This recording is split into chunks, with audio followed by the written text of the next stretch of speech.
relationship? So this free trade agreement has been awaited for very, very long. And it is great to note that finally we are in the last moments where hopefully, the last days where hopefully this FTA will be signed. As I said, this FTA is important for all EU member states, irrespective of their size. For the big and the small and the medium, member states of the EU, it's important because the trade volumes will increase dramatically. But even for us, I was just saying that at the moment Malta imports from India 10 times more than India imports from Malta. I have a belief that Maltese products can make it here in India. During my time as High Commissioner here, I've been here more than 5 years. I've overseen a number of Maltese products coming to India, being imported here in India for the first time.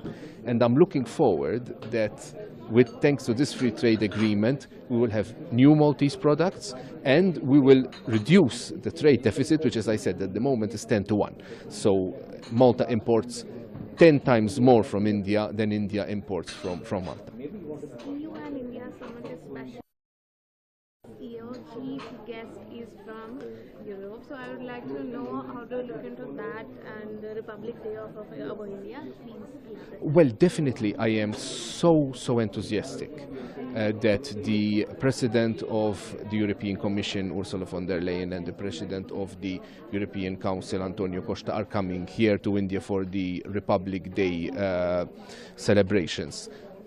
Very, very recently, the whole EU Commission was here in India on the 28th of February last year, 2025, which already showed that, I mean, when the whole EU Commission came here on the 28th of February last year, 2025, it showed that something was in the offing, that the free trade agreement negotiations will be literally speeded up.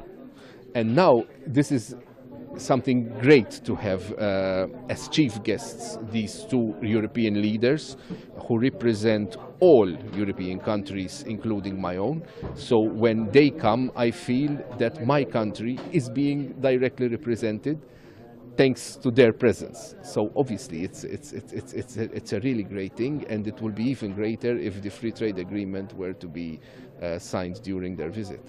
So one last one. Also important, just because whatever going on in the world, we know that very all the Tariffs, yes, okay. Mr. Trump, whatever said about. So I would just like to know what's your opinion that, how do you look into that? You mean, how do I look at tariffs? Yeah. Well, I mean, they've become quite the talk of the forum. Since President Trump was elected. Obviously, tariffs existed much before President Trump. So it's not that tariffs started with the advent of President Trump, incidentally, exactly 1 year ago, during his second term as President of the US. So obviously, what can one say of tariffs? I mean, they have to be applied they exist. They always existed. And the best way to deal with tariffs is by applying them in a fair way. So it wouldn't mean that once the tariffs will stop exist, you know, for instance, if President Trump is no longer in power or whatever. I mean, this will continue. So the question of tariffs is applying them in an equitable, fair way. Thank you, sir. Thank you.